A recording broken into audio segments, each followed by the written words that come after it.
હું એક મહિલા નગરસેવક તરીકે હું પોતે સુરક્ષિત નથી, તો આમ મહિલા કેમ સુરક્ષિત હશે? એ કારણથી હું ભાજપ છોડીને હું કોંગ્રેસમાં જોડાણી છું. સમય જ્યાં તમે જોયું કે ધીમે ધીમે જોયું તો મને વધારે એમ થવા મળ્યું કે નહીં, હવે સુરક્ષિત નથી.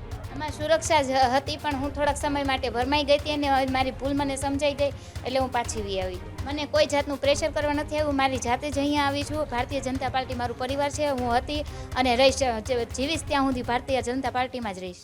આ જ પ્રકારની તમામ અપડેટ જોવા માટે ન્યૂઝરૂમ ગુજરાતને લાઇક, શેર અને સબસ્ક્રાઇબ કરવાનું ભૂલતા નહીં.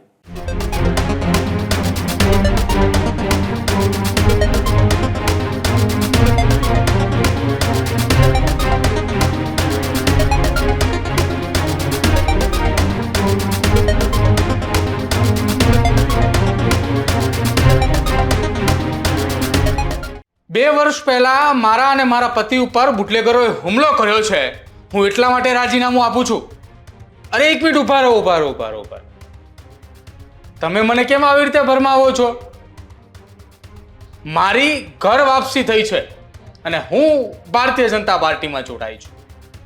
આખો સિલસિલો 1 કલાક અને 20 થી 25 મિનિટની આસપાસનો છે કે જ્યાં ભાવનગરની અંદર એક મહિલા નેતા, ગુજરાતીની અંદર સૌરાષ્ટ્રની એક પ્રખ્યાત કહેવત છે કે ચલક ચલાણું પેલે ઘેર નાણું.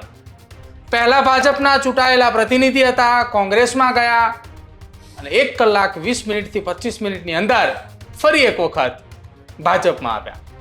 વિગતે વાત કરીએ ભાવનગરના સેજલબેનની કે શું એ ઘટના 1.5 કલાકની અંદર બની.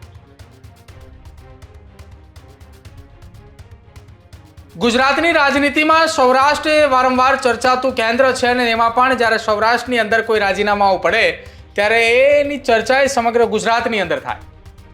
આજે બરોબર બપોરના સમયે ભાવનગરની અંદરથી મહિલા ચૂંટાયેલા કોર્પોરેટર સેજલબેને વોર્ડ નંબર 3 માંથી જેઓ ભાજપની અંદર ચૂંટાયેલા હતા અને તેઓએ કોંગ્રેસની અંદર જોડાયા, રાજીનામું આપતાની સાથે જ બુટલેગરો સહિતના ગંભીર આરોપો લગાવ્યા કે મહિલા હોવા છતાંય તેઓ સુરક્ષિત નથી. ભાજપના ચૂંટાયેલા પ્રતિનિધિ ભાજપની અંદર હોવા છતાંય તેઓ સુરક્ષિત ન હોવાની વાત એ સેજલબેને કરી. પરંતુ સેજલબેનને 1.5 કલાકની અંદર એવું તો શું થયું એ ખબર ના પડી કે સીધો જ સેજલબેનનો યુટર્ન આવ્યો અને યુટર્ન એવો આવ્યો કે કોઈને કીધા વગર, પૂછ્યા વગર સીધા જ ભાવનગર શહેર ભાજપ કાર્યાલય ખાતે પહોંચ્યા. ભાજપનો ખેસ પહેરી લીધો અને ફરી એકવાર ઇન્ટરવ્યૂ આપવાની શરૂઆત કરી. પહેલા કોંગ્રેસનો ખેસ પહેરી લીધો અને ઇન્ટરવ્યૂ આપવાની શરૂઆત કરી, ત્યારબાદ ભાજપનો ખેસ પહેરી અને ઇન્ટરવ્યૂ આપવાની શરૂઆત કરી. તફાવત બંનેની અંદર શું છે ને એ સમજવા જેવો છે કે 1 કલાક ને 30 મિનિટ પહેલા જે મહિલા એવું કહેતી હતી કે મને ભાજપમાં હોવા છતાંય હું અસુરક્ષિત હતી, બુટલેગરોએ મારા અને મારા પરિવાર ઉપર હુમલો કર્યો, તેમ છતાંય ભાજપે કંઈ ન કર્યું. 1 કલાક અને 30 મિનિટમાં એ મહિલા એવું બોલે છે કે મને ભરમાવવામાં આવી. બેના 5 વર્ષ સુધી ચૂંટાયેલા પ્રતિનિધિ રહ્યા અને તમને કોઈ આવી રીતે ઉશ્કેરણીજનક વાત કરે અને તમે ઉશ્કેરાઈ જાઓ. પહેલા એ 2 નિવેદન સાંભળો. પહેલા એક કોંગ્રેસનું અંદર જોડાયા ત્યારનું અને ત્યારબાદ ભાજપમાં જોડાયા અને કોંગ્રેસને લઈને શું કહ્યું એ બંને.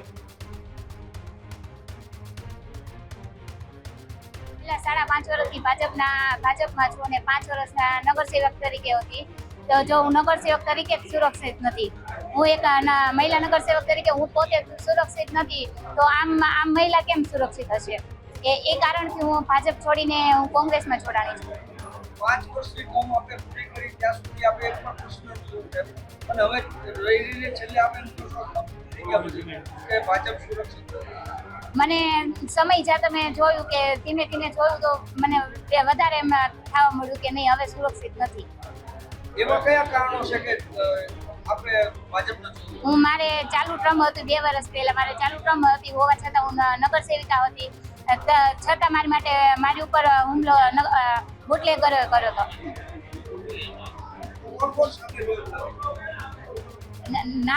નામની જાણકારી નથી. માત્ર 1 કલાક પહેલાં જ તે કોંગ્રેસમાં જોડાયા હતા, ત્યારબાદ ફરી એક વખત ભાજપમાં એટલે કે ઘર વાપસી કરી છે. ત્યારે ભાવનગરના વોર્ડ નંબર 3 બના ઉમેદવાર જે કાઉન્સિલર હતા તેમની સાથે સીધો જ સંવાદ કરશું. બેન, 1 કલાક પહેલાં જ તમે કોંગ્રેસમાં જોડાયા હતા ત્યારે એવો પણ એક દાવો કરવામાં આવ્યો હતો કે ભાજપમાં મહિલા જે છે તે સુરક્ષિત નથી અને હાલ આપ પાછા ફરીથી ઘર વાપસી કરી રહ્યા છો, શું કહેશો? હું ભરમાઈ ગઈ હતી અને મને ભરવામાં આવી હતી, એટલે મેં હું ઘડીક માટે ભરમાઈ ગઈ હતી, એટલે મારે ભૂલ સમજાઈ ગઈ, એટલે હું પાછી ભારતીય જનતા પાર્ટીમાં આવી. લોકોમાં એવી પણ ચર્ચા થઈ રહી છે કે ભારતીય જનતા પાર્ટી દ્વારા કોઈ એક આપને પ્રેશર કરવામાં આવ્યું છે, શું કહેશો આ બાબતે? મને કોઈ જાતનું પ્રેશર કરવા નથી આવ્યું, મારી જાતે જ અહીંયા આવી છું અને હું મારા પરિવારમાં પાછી આવી. ભારતીય જનતા પાર્ટી મારું પરિવાર છે, હું હતી અને રહીશ, જીવીશ ત્યાં સુધી ભારતીય જનતા પાર્ટીમાં જ રહીશ. બેન, 1 કલાકમાં જ આ વસ્તુ સમજાઈ ગઈ એ બહુ નવીન વસ્તુ છે. હા, મારી ભૂલ થઈ એ મને સમજાઈ ગઈ. આપ દ્વારા એવું પણ એક મીડિયા સમક્ષ બાઇટ આપવામાં આવ્યું હતું કે મહિલા જે છે તે ભારતીય જનતા પાર્ટીમાં સુરક્ષિત નથી અને આપના પરિવાર ઉપર પણ કોઈ હુમલો કર્યો હતો અને ત્યારે પાર્ટીમાં આપે ફરિયાદ કરી હતી, છતાં કોઈ વસ્તુ થઈ નહોતી. તો શું હવે ફરીથી થશે તો થઈ શકશે ખરા? એવું મને ભરવામાં આવી હતી ને મને ત્યાંથી કોંગ્રેસ આગેવાન દ્વારા મને એવું બધું કહેવડાવવામાં આવ્યું હતું અને જે અમારે થયું હતું માથાકૂટ એ અમારા અંદર હતું, અમારા પરિવારનું જ હતું. ભાજપના જ તે કોઈ બુટલેગરો હતા અને એ રીતની પરિવારની વાત છે એ છે? નહીં, અમારા ખુદના પરિવારનું. તો પાર્ટી દ્વારા કોઈ કામગીરી કરવામાં આવી હતી કે નહોતી કરવામાં આવી? પાર્ટી દ્વારા કામગીરી કરવામાં આવી હતી. હવે તમને સુરક્ષા હોય એવું લાગે છે ખરું? આમાં સુરક્ષા જ હતી, પણ હું થોડાક સમય માટે ભરમાઈ ગઈ હતી અને મારી ભૂલ મને સમજાઈ ગઈ, એટલે હું પાછી આવી. ચોક્કસથી કહી શકાય કે માત્ર 1 કલાક પહેલાં જે સ્ટેટમેન્ટ આપવામાં આવ્યું હતું સેજલબેન ગોહિલ દ્વારા કે ભારતીય જનતા પાર્ટીમાં કોઈ મહિલાનું સુરક્ષિત નથી તેવું એક બાઇટ આપવામાં આવ્યું હતું, પરંતુ 1 કલાક બાદ તેમને એવું લાગી રહ્યું છે કે મને જે કોઈ કોંગ્રેસ દ્વારા ભરમાવી દેવામાં આવી હતી, આવનારો સમય જ ખબર પડશે કે કઈ પ્રકારની જે વાતો છે તે જોવા મળી રહી છે. વિરાંગ રંગાણી, ન્યૂઝરૂમ, ભાવનગર. તો આ હતા ભાવનગરના સેજલબેન.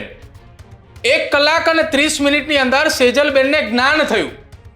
જ્ઞાન એવું થયું કે મને ઉશ્કેરવામાં આવી, મને ભરવામાં આવી અને એટલા માટે મેં આ નિવેદન આપ્યું. સેજલબેનને કોણ સમજાવશે કે તમે ચૂંટાયેલા પ્રતિનિધિ છો, તમે એક મહિલા કોર્પોરેટર રહી ચૂક્યા છો ને એ પણ 1-2 વર્ષ માટે નહીં, 5 વર્ષ માટે. 5 વર્ષ માટે તમે ચૂંટાયેલા પ્રતિનિધિ છો અને તેમ છતાંય તમને કોઈ ભરમાવે, તમને કોઈ ઉશ્કેરે તો તમે ઉશ્કેરાઈ જાઓ અને તમે ભરમાઈ પણ જાઓ. તમે સ્કૂલની અંદર ભણતા બાળક નથી, તમે જનપ્રતિનિધિ છો. શબ્દો બોલતા પહેલા તમારે વિચારવું જોઈએ કે તમે શું બોલી રહ્યા છો. ભાજપમાં ફરી એકવાર જોડાતાની સાથે જ સેજલબેન એવું કહ્યું કે મારી ઘર વાપસી થઈ છે. પણ શું બેન આ પ્રકારની ઘર વાપસી હોય? જાહેર મંચ ઉપરથી તમે જાહેરમાં નિવેદન આપો છો કે ભાજપમાં હોવા છતાંય હું અસુરક્ષિત હતી, તેમ છતાંય તમને ભાજપ સ્વીકારે છે. હવે જોવાનું રહેશે કે ભાવનગરની રાજનીતિ ક્યાં સુધી આ પ્રકારે ચર્ચાના વિષયમાં અને ગરમાતી રહેશે. હજુ સુધી તમે અમારી ચેનલને સબસ્ક્રાઇબ નથી કરી તો અત્યારે જ ન્યૂઝરૂમ ગુજરાતને સબસ્ક્રાઇબ કરો, ફેસબુક અને ઇન્સ્ટાગ્રામ પર ફોલો કરો.